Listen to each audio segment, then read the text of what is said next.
Well, hello. Yes, this Gin and Groans is inspired or kicked into gear by my friend Churchhouse Classics, who just did a beer and ballcocks.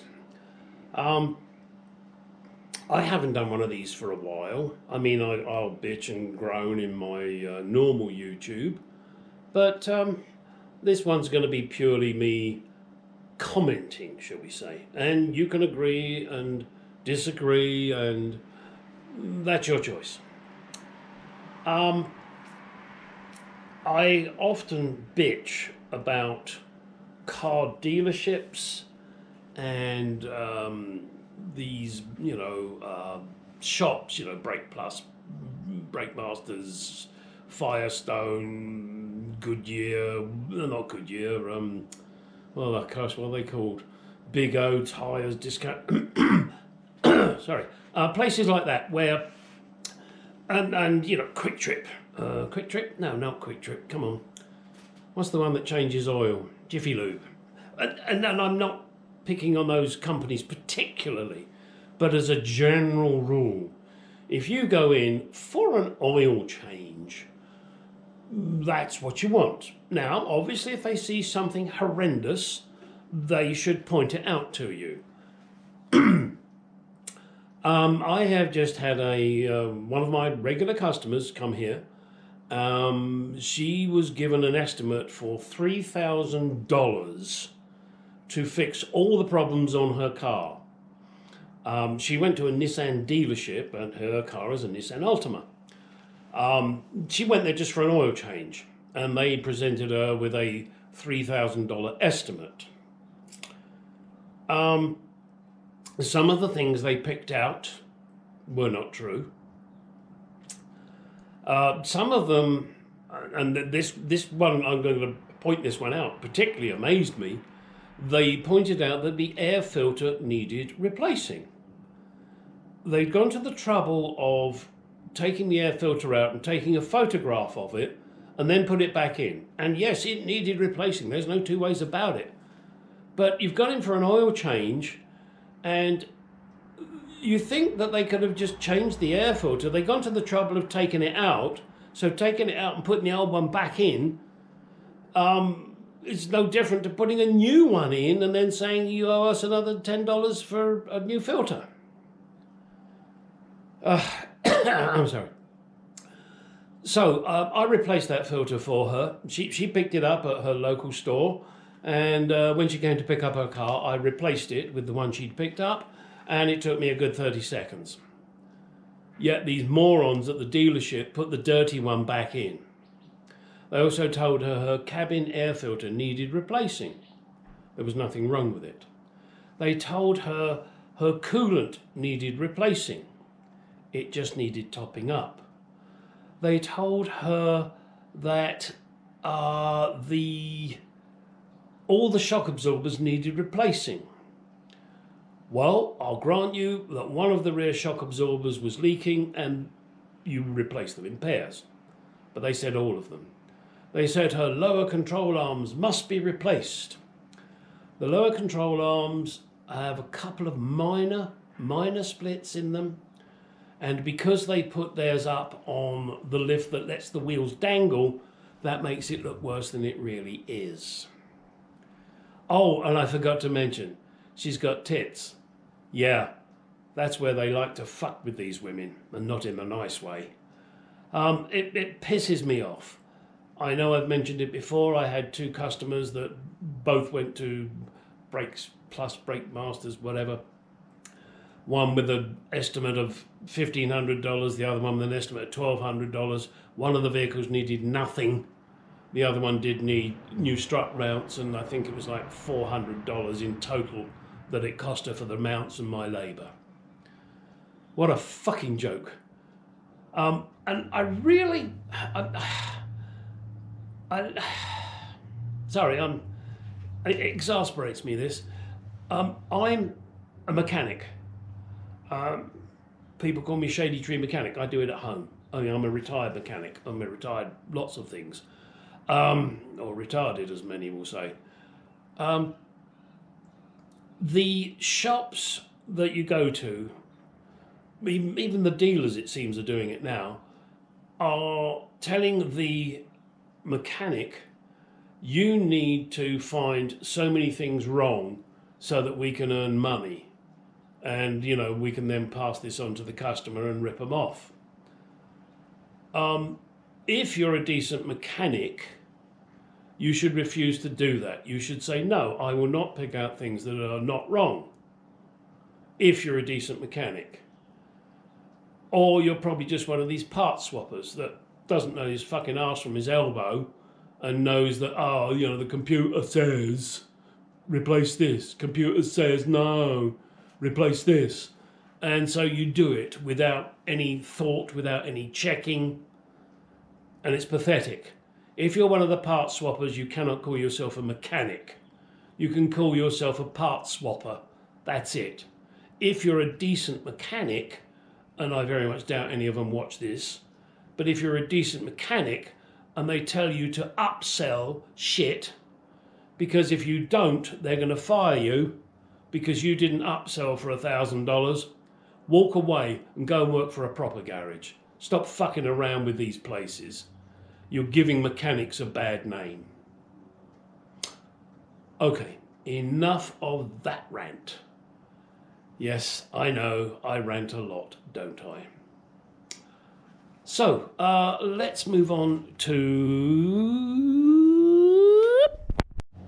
next little bugbear. Journalists that are can't spell, can't edit, pick the wrong words. Not only journalists, people do it as well. Do I ever make a mistake? Yeah, I do. But when you're a journalist, it is your profession. You should get it 100% right, and your editor should not allow it to pass. I was reading an article this morning, Formula One, where George Russell is saying, and remember this is the journalist relaying what George Russell is saying, that don't bother watching P1 and P2, watch P3. Position 1, Position 2, Position 3. Because that's much more interesting. And he is 100% right. However, the journalist is a moron, and so his editor. Because he said, British driver, instant that you should watch P3, not P1 and P2. He should have said insists. Instead, he said instant. So, British driver, instant? Are you fucking kidding me?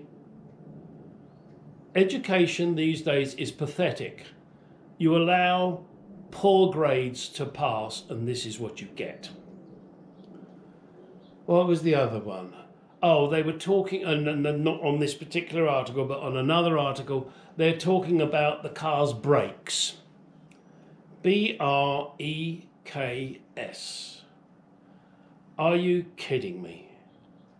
Brakes are B-R-A-K-E-S.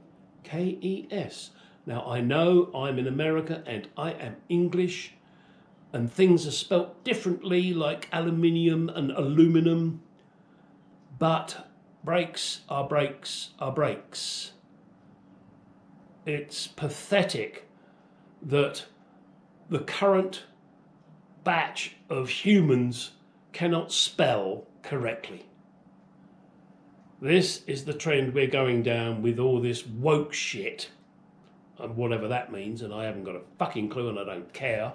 I don't know what a woke is, I don't know what a meme is. I've just about figured out what an avatar is, rather than a movie. Okay, I know, I appreciate things change.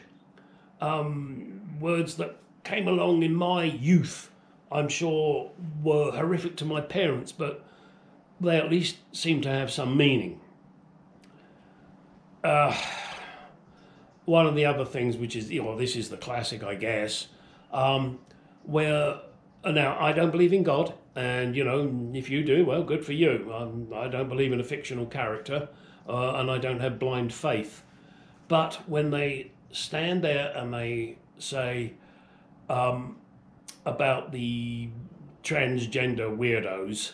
Oh, by the way, I'm going to identify as a 12-year-old girl so I can go into girls' changing rooms. They'll just have to ignore my erection.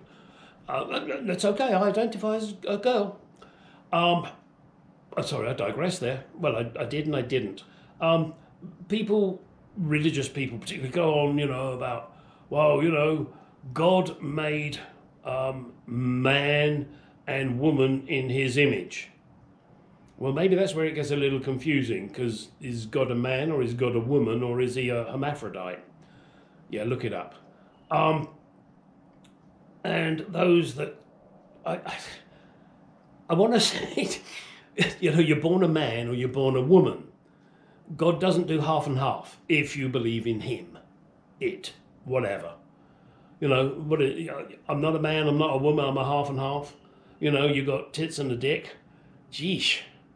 Well, that may appeal to some, but fine. And yes, on the sports thing, yeah, I gotta say it. No born man should be allowed to compete in a woman's sport. It's not fair. It doesn't matter what you think you are, or even if you've had your balls and that snipped off and a tuck put in and you've got some silicone tits. You are not a woman, you are physically a man. Physically by the strength and build of your frame. So if you are one of those, and that's fine. You want to be a transgender, that's fine, that's up to you. But you cannot compete in women's sports. It's not fair, and every sportswoman should refuse to compete against these people. They're entitled to be a transgender, but they are not entitled to compete in women's sports. That's enough on that one. Now, stepping back to Richard Hudson of Church House Classics, he spent, well, I'm going to say the majority, probably all of his time, going through a editorial that was written about Triumph Stags. And Richard is very knowledgeable on Triumph Stags. And he basically went through it. Oh, I said basically, sorry. He went through it and picked holes in this article, which is more proof that people don't read shit and editors are lazy. They don't bother to fact check. Granted, the journalist should fact check. The person that's writing the article should fact check to make sure what they're saying is true. Or if they're taking someone else's information to cover their ass, they should make sure that it is true and accurate, or put the caveat in there, I don't know if this is true or not, but. Simple, huh? Yeah, you get this on a lot of, the Jaguar forums, of which I'm involved in a lot of them, and Jaguar information, and everybody going on about, oh, Lucas is terrible, Jaguar engines, can't be trusted. Well, they can, and the people that write these articles don't really know what the hell they're talking about. I've mentioned it on a number of my videos where people say the Jaguar XK engine is bad. It's not. It's a racing engine. It needs to be maintained properly. And that was one of the things that Richard was talking about all the time. It's part of maintenance. If you don't maintain your vehicle, then shit's going to fail. You don't put oil in the engine, it's going to fail. You can't blame the engine for that. It's because the stupid idiot had put no oil in it. And one of the classics that I've mentioned many, many times, and I'm going to mention it again now and really bore the pants off of you, is directly behind the timing chain tensioner on a Jaguar XK engine, there is a little brass cone. That little brass cone gets blocked. and needs to be taken out and cleaned. You know, but obviously, you know, it's not something you do every week, but it needs to be taken out and cleaned. If you don't, the tensioner doesn't tension. When the tensioner doesn't tension, guess what happens? Yeah, your engine goes bang. It's like not doing oil changes on your vehicle. You have to do regular maintenance, guys, girls. It's what they were designed to do. They were designed to need maintenance. They were designed to need work done on them. If not, go buy yourself an electric piece of shit and wait for it to catch fire. Yeah, you know how much I love electric cars. Every time I see one on fire, I smile. Yeah, one less. Oh, excuse me 1 second. Our current administration, I won't mention Biden by name, wants to get rid of fossil fuels and everything be electric. Yeah, and I've said it before, I'm going to say it again now. Where does electricity come from? Coal, gas, oil. What are those three things? Fossil fuels. Do you think maybe there's a problem with this? Now, yes, you can generate electricity by wind and by water. But I would lay odds the majority of electricity is currently produced by oil, gas. Oh, and what was that other thing? Coal, fossil fuels. And can our, let's say America, let's pick America, because that's where I live, grid system cope with all of these electric pieces of shit? No. Is it cheaper to buy an electric car or a gas car? Gas. So, I guess I'm happy that you want to go and buy an electric car. You think you're helping the environment. You're not, but you live in your little dream world, because then it leaves more gas for me to burn in my big cars. And by the time I've managed burning it all, well, I won't even manage it because I'll be dead and gone by then. So I really don't give a shit. I don't care that you idiots think electricity comes out of thin air. It doesn't. Yeah. Shall we end this one here? Or is there something else I would like to rant about? No, there's nothing I want to rant about now, but I want to make another, observation. And those of you that are classic car fans no doubt know Phantom Works, Dan Short. And he is a guy that I want to say I have admiration for.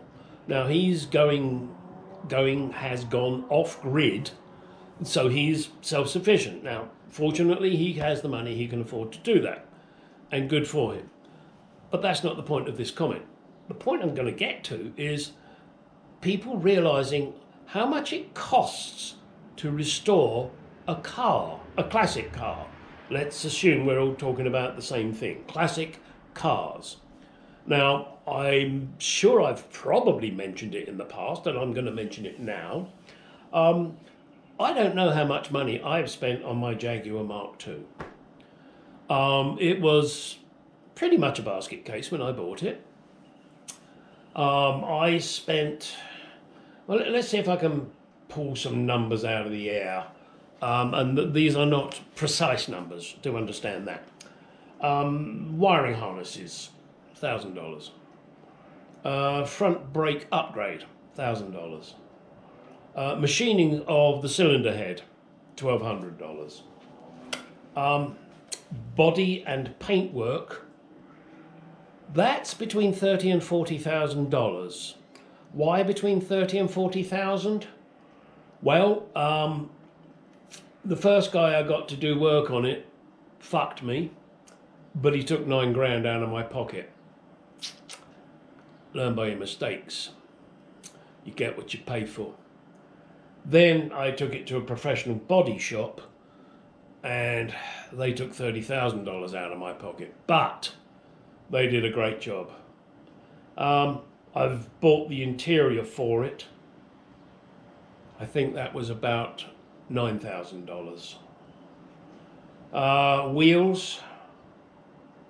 Ooh. I think they were about $500 a piece. Yes, there is 4 of them. No, I didn't replace the spare. Tires, I think they were like $200 a piece. 4 of them. Oh, and the spare, which was, I think was another $100. So that's with me doing all the work, with the exception of the machining, and obviously the bodywork, because I'm not a bodywork person. But everything else I have done. I've rebuilt the engine. I've fitted everything to it. I'm going to fit the interior. I've put all the wiring harnesses in. I've done the brake upgrades. Rear differential, which is currently out of the vehicle. I just had that blasted and powder coated. That was $250. The rebuild of it, I have no clue what that's going to cost. I'll let you know on that one later. But I'm figuring probably just south of $1,000, I would guess, to replace the gears. I have the bearings. I bought all the bearings. I can't remember what they cost me. They were probably $200 or $300 for the bearings. Timken, not shit. So yeah, that's got to be done. Now, have I added all that up as we've been talking? No, of course I haven't. You add it up. I'm not going to. Especially when I look at, oh shit, nuts and bolts. Oh yeah, I bought nuts and bolts too. Oh, oil. Yeah, I did oil. Yeah. Filter. Yep. Did filter too. Oh, gearbox. Oh shit. Yeah, I bought a gearbox for it, didn't I? Upgrade. No, granted, didn't have to, but upgrade. 6 grand. That's another $6,000. So, getting on Dan Short's bandwagon, if you like, when you go to someone and say, I want this car restored, and they say, 200,000, that's probably quite reasonable. My brother and I own a Jaguar E-Type. It is probably in its second/third restoration. First time around wasn't too painful. I did all the work with the exception of the body, and that was fine. But, that was in 1980. Since then, we've moved on, and it's, it lived through British winters, and then through Delaware winters. So, it took its toll. So it's been restored again. He's just done some work on the interior. He's had it resprayed, various things. That car is probably now worth $200,000 to $300,000. But if we dare to add up what we, mainly he, spent on it, I would guess we're not far from that $200,000 figure. Especially when you're considering we shipped it from England to America as well. Although it did come as a package deal with my Mark II. All right, anyway, that's enough of my prattling on and ranting, as I'm sure you'll agree.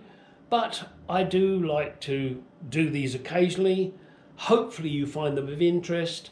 If you don't, as Michael, no, don't lie, wrong guy. As Richard Hudson would say, if you don't like it, fuck off. Now, get out of the fucking garage and go do some shit.